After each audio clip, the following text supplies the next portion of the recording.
నమస్తే, welcome to Riya news. తిరుపతిలో జరిగిన ఘటన రెండు తెలుగు రాష్ట్రాల్లో దిగ్భ్రాంతికి గురి చేసిన విషయం మనందరికీ తెలిసిందే. ఇక బాధితులను ఇటు సీఎం అటు డిప్యూటీ సీఎం ఇద్దరు వెళ్ళి పరామర్శించడం, ఆ తర్వాత మరి పవన్ కళ్యాణ్ గారు క్షమాపణ చెప్పడం, వరుసపెట్టి ఆ తర్వాత టీటీడీ పాలక మండలి కూడా సమావేశమయ్యి వాళ్ళు కూడా క్షమాపణ చెప్పిన పరిస్థితి అయితే మనం చూస్తున్నాం. ఏది ఏమైనా కూడా మరి జరగాల్సిన నష్టం జరిగిపోయిన నేపథ్యంలో ఇక మీదట ఇలాంటివి జరగకుండా మరి బోర్డు తీసుకున్న నిర్ణయాల నేపథ్యంలో తదుపరి చర్యలు ఎలా ఉండబోతున్నాయి, ఇలాంటి విషయాలు తెలుసుకుందాం. మాతో పాటు ఉన్నారు సీనియర్ పొలిటికల్ అనలిస్ట్ అంగమరావు గారు. నమస్కారం సార్. నమస్తే అమ్మా. సార్, ఎట్టకేలకు బోర్డు సమావేశమైంది. స్వయంగా బాబు గారు కూడా బాధపడ్డారు, క్షమాపణ చెప్పారు. ఇటు డిప్యూటీ సీఎం గారు కూడా క్షమాపణ చెప్పారు. సో అన్ఎక్స్పెక్టెడ్గా జరిగినటువంటి ఘటన. నిన్న పవన్ కళ్యాణ్ గారు కూడా ఒక మాట అన్నారు, అధికారులు చేసే తప్పు వల్ల ప్రభుత్వం బాధ్యత వహించాల్సి వస్తుంది అని చెప్పి. సో ఈసారి నుంచి స్ట్రిక్ట్గా ఉందామని చెప్పి బోర్డు కూడా వాళ్ళలో ఎన్ని గొడవలు ఉన్నా కూడా ఓవరాల్గా అయితే ఒక పటిష్టమైన నిర్ణయాలే తీసుకున్నట్టు తెలుస్తోంది. సో మీ విశ్లేషణ ఏంటి దీని మీద, మీరేం చెప్తారు? కూటమి ప్రభుత్వం అధికారంలో రాంగంలోనే చంద్రబాబు నాయుడు గారు అన్న మొట్టమొదటి మాట తిరుపతి నుంచే ప్రక్షాళన మొదలు పెడతానని చెప్పని. అట్లాగే అక్కడ జరిగినటువంటి అపవిత్ర కార్యక్రమాలు ఆయన దృష్టికి వచ్చినాయి కాబట్టి తిరుపతి నుంచే ప్రక్షాళన మొదలు పెడతానన్నాడు. ముఖ్యంగా గమనించుకోవాల్సింది ఏంటంటే ఆపద మొక్కుల వాడికి ప్రథమ భక్తుడు చంద్రబాబు నాయుడు గారు. అందులో ఎలాంటి సందేహం కూడా ఏం లేదు. మరి ఆయన ఈరోజు ఈ పాలక మండలిని నియమించిన తర్వాత, అలాగే అధికారులు నియమించిన తర్వాత వేగవంతంగా అక్కడ సంస్కరణలు ప్రారంభమవుతాయి అని చెప్పని అందరూ భావించారు. ఈ పాలక మండలి కొన్ని నిర్ణయాలు తీసుకున్నాయి, అట్లాగే అధికారులు కొన్ని నిర్ణయాలు తీసుకుంటున్నారు. ఇక్కడ ఇద్దరికీ సమన్వయం లోపించిందనేది జరుగుతున్న పరిణామాల్లో వాస్తవం కనబడతానే ఉంది. ఇది ఒకవేళ కప్పిపుచ్చుకోవాలని ప్రయత్నం చేసినా కూడా జరుగుతున్న ఉదంతాలన్నీ కనుక మనం గమనిస్తూ ఉంటే పాలక మండలికి అధికారులకి మధ్య సమన్వయం అనేది లోపించింది. ఎందుకంటే ఇప్పుడు ఎవరైతే అక్కడ పనిచేసే సిబ్బంది ఉన్నారో వాళ్ళందరికీ గుర్తింపు కార్డులు అవన్నీ తయారు చేసేసి వాళ్ళ పేర్లతోటి ఇవ్వాలని చెప్పని పాలక మండలి 2 సార్లు నిర్ణయం తీసుకున్నా కూడా అధికారులు దాన్ని అమలు చేసే విధంగా ముందుకెళ్ళట్లేదు అనేది కూడా వాస్తవం అక్కడ. అలాగే రాజకీయ నాయకులు కొంచెం ఇబ్బందిగా కూడా ఉంది. ఇప్పుడు సహజంగానే శాసనసభ్యులకి ఒత్తిడి ఏందంటే మిగిలిన పనులు అన్నిటికంటే కూడా ఆ దేవదేవుడిని దర్శించుకునే భాగ్యం కలగజేయండి అని చెప్పని ఎక్కువ మంది వారి దగ్గరకు వచ్చేసి కోరుకుంటూ ఉన్నారు.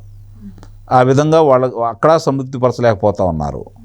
ఇలాంటివన్నీ చూసుకున్న తర్వాత ఈ జరుగుతున్న అంటే ఇంతకుముందు లడ్డులో నాణ్యత లేదు, లడ్డు కల్తీ జరిగిందని చెప్పి అనేది అందరికీ తెలిసిన విషయమే. అది ఇప్పుడు ఈరోజు లడ్డులో నాణ్యత కనపడతా ఉంది. ఇంతకు ముందులాగా 2వ రోజుకి ఎండిపోవటం కానీ అలాంటి కార్యక్రమాలన్నీ లేవు, రుచికరంగా కూడా ఉంది. అట్లాగే నిత్యాన్నదానానికి సంబంధించి ప్రక్షాళన బాగా జరిగింది. నేను వెళ్ళి స్వయంగా భోజనం చేయడం కూడా జరిగింది అక్కడ. మా కుటుంబ సభ్యులు అందరం కూడా చాలా తృప్తికరంగా ఉన్నాం. అలాగే మిగిలిన వాళ్ళందరూ కూడా నేను అడగటం కూడా జరిగింది, ఈ రోజైనా రోజు ఎట్లా ఉంటాయని చెప్పని.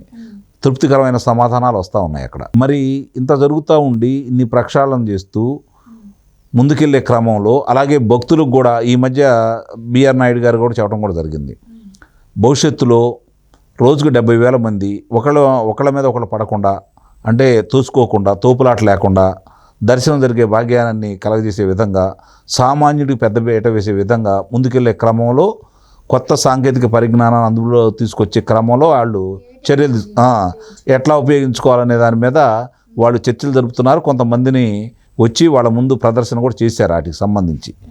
అవన్నీ కూడా వీళ్ళింత పకడ్బందీగా ముందుకెళ్తున్న ఈ క్రమంలో ఇక్కడ నిన్న జరిగినటువంటి ఉదంతం కనుక మనం చూసుకుంటా ఉంటే, 3 రోజుల క్రితం జరిగినటువంటి ఉదంతం మనం చూసుకుంటా ఉంటే, ఒక పక్కన ప్రధానమంత్రి గారు వచ్చి రాష్ట్రానికి పెట్టుబడులు జాతర మొదలుపెట్టేసి సభ విజయవంతమైందని చెప్పి సంతోషపడాలా. అదే క్రమంలో ఇంతకుముందు వైకుంఠ ఏకాదశి సందర్భంగా ఏకాదశి, ద్వాదశి 2 రోజులు మాత్రమే ఈ దర్శనాల ఏర్పాట్లు ఉండేవి. అలాంటిది 10 రోజులు ఏర్పాటు చేశారు గత ప్రభుత్వం.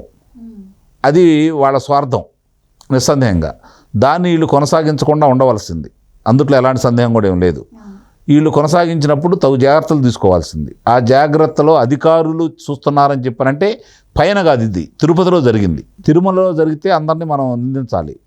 ఇక్కడ తిరుపతిలో జరిగింది. తిరుపతిలో జరిగినప్పుడు అక్కడ ఒక ఎస్పీ గారు ఉన్నారు, రెవెన్యూ అధికారులు ఉన్నారు, మిగిలిన సిబ్బంది ఉన్నారు, ఈ పాలక మండలికి సంబంధించిన వ్యక్తులు ఉన్నారు, అలాగే జేఈఓ గారు ఉన్నారు. అంటే పైన జేఈఓ గారికి అనుసంధానంగా వీళ్ళు ఉన్నారు. మరి ఇంతమంది ఉన్నప్పుడు అక్కడ వచ్చింది లక్షల మంది రాలేదు కదా, 2,500 మంది. 2500 మందిని సమన్వయం లేకపోవడం అనేది నిజంగా అధికారుల భద్రతా వైఫల్యం అని చెప్పి అయితే నేను భావిస్తున్నాను. కోణం కూడా ఉందని వార్తలు వస్తున్నాయి. ఆల్రెడీ ఎంక్వైరీ జరుగుతుంది కాబట్టి అది తర్వాత వద్దాం, దాని విషయంలో తర్వాత వద్దాం. వీళ్ళు ఇప్పుడు ఇంకొక 2 నెలలకు సరిపాను ముందుగానే మార్చి వరకు కూడా దర్శన టికెట్లు ఆన్లైన్లో పెట్టారు కదా. ఇప్పుడు ఇవి కూడా వివిధ ప్రాంతాల్లో ఆన్లైన్లో పెట్టినట్టయితే ఈ తోపులాట, ఈ తొక్కిసలాట అనేది ఉండేది కాదు కదా. వీళ్ళకి చాలా చోట్ల వీళ్ళ కార్యాలయాలు ఉన్నాయి. ఆ కార్యాలయాల్లో పెట్టినా లేదంటే ఆన్లైన్లో పెట్టినా ఇంత ఇబ్బంది అయితే ఉండేది కాదు. ఈ దిశగా కూడా వీళ్ళు ఆలోచించాలి. భవిష్యత్తులో ఇబ్బందులు లేకుండా ఉండాలి అంటే ఈ దిశగా కూడా వీళ్ళు ఆలోచించాలి.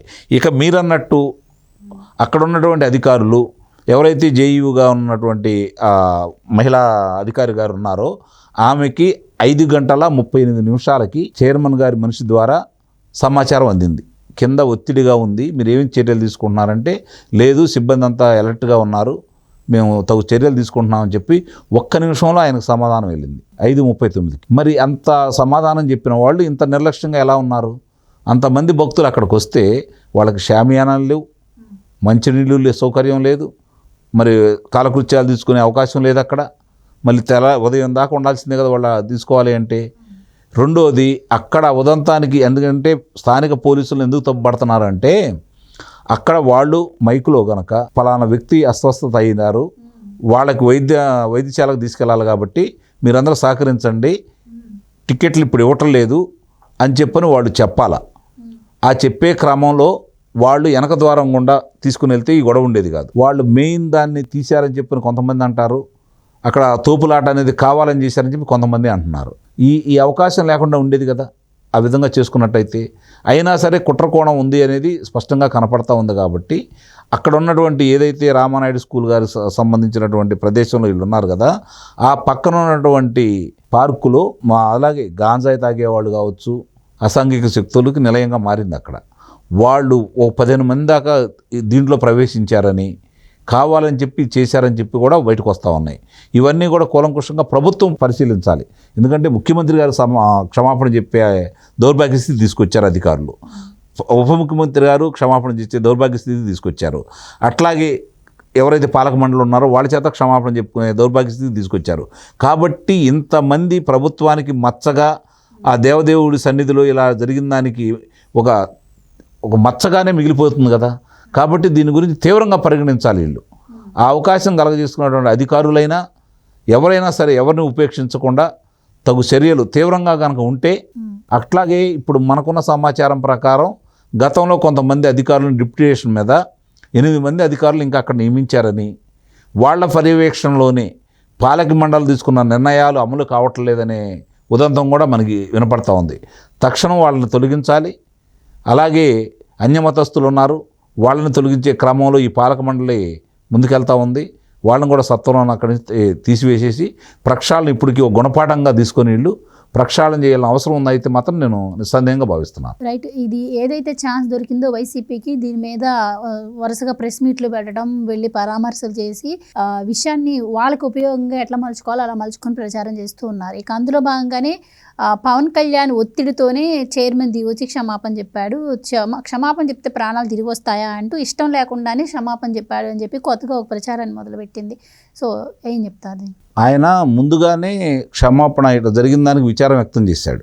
ప్రారంభంలోనే 1 గంటలోనే స్పందించాడు ఆయన. ఆ తర్వాత ఇప్పుడు వీళ్ళకి అవకాశం రావడానికి కారణం ఏంటంటే నిన్న అక్కడ ఎవరైతే పాత్రికేయ మిత్రులు ఉన్నారో వాళ్ళు అడిగిన ప్రశ్నలకి ఇది క్షమాపణలు చేస్తే పోయిన ప్రాణాలు తిరిగి వస్తాయా అని అన్నమాట వాస్తవమే. దానికి పెడద్దాలు తీస్తూ ఉన్నారు. అది మాత్రం ఖండించాలి మనం. దాన్ని రాజకీయం చేయాలని ప్రయత్నం చేస్తున్నారు. దానికి ఆయన వివరణ కూడా ఇవ్వడం కూడా జరిగింది. కాబట్టి దాన్ని రాజకీయంగా లబ్ధి కోసం ఉపయోగించుకున్నా కాబట్టి మనం పెద్దగా పట్టించుకోవాల్సిన అవసరం లేదు. ఇక్కడ పవన్ కళ్యాణ్ గారు అంటేనే ఆయన చెప్పాడా, లేకపోతే పవన్ కళ్యాణ్ గారి కోసమే చెప్పారా అనేది వీళ్ళు రాద్ధాంతం చేస్తున్నారు.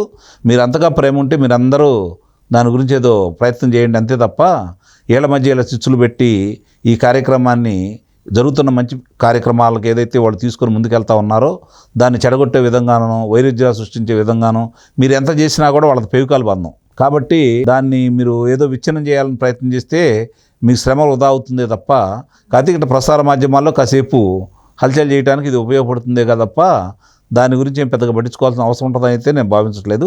కాకపోతే ఒకటి మాత్రం నేను ఆక్షేపణ తెలియజేస్తున్నాను.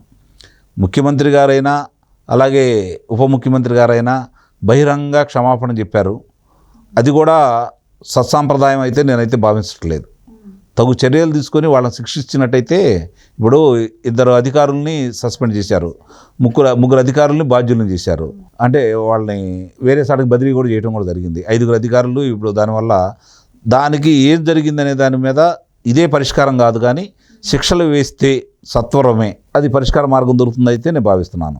రెండవది, వారి సమక్షంలో ఎవరైతే పాలక మండలి వాళ్ళు ఉన్నారో వాళ్ళు ముఖ్యమంత్రి గారి సమక్షంలో అధికారి చైర్మన్ గారి వాదోపవాదాలు ఉన్నాయి చూడండి, అది మాత్రం కొంచెం ఇబ్బందికరమైన పరిణామమే. ఒకవేళ చైర్మన్ గారు మాట్లాడినా అధికారి అంత తీవ్ర స్వరంతో మాట్లాడారు అని చెప్పని అంటున్నారు చూడండి, అది కూడా తప్పు పట్టాల్సిన అవసరం. అంటే వాళ్ళ సమన్వయం లేదని స్పష్టంగా అర్థమైన తర్వాత కూడా ఆ విధంగా ప్రవర్తించడం మాత్రం మనం తప్పు పట్టాలి. ఏదైనా సరే వాదోపవాదాలు, అటు చైర్మన్ గారు సమన్వయంతో ఉండాలి, అధికారి ఇంకా సమన్వయంతో ఉండాలి. ఎందుకంటే ప్రజలు గెలిపించి ప్రజలు వాళ్ళకి ఆ పీఠాన్ని ఇచ్చారు ముఖ్యమంత్రి గారికి, ముఖ్యమంత్రి గారు నియమించారు పాలక మండలిని, అంటే అది కూడా ప్రభుత్వం కింద భావించాలి. మీరు ప్రజలకి ప్రభుత్వానికి మధ్య అనుసంధానంగా ఉండాల్సిన అధికారులు మీరే సర్వాధికారులుగా ఉండటం అనేది ఇది మాత్రం తప్పుపడుతున్నాను నేనైతే. వాళ్ళ యొక్క అహంకారాన్ని మాత్రం కొంచెం తగ్గించుకోవాలని అయితే మాత్రం మీ ద్వారా నేను వాళ్ళకి తెలియజేస్తున్నాను. Right sir, thank you so much అండి. నమస్తే అమ్మా. Please subscribe to Leo news for more videos.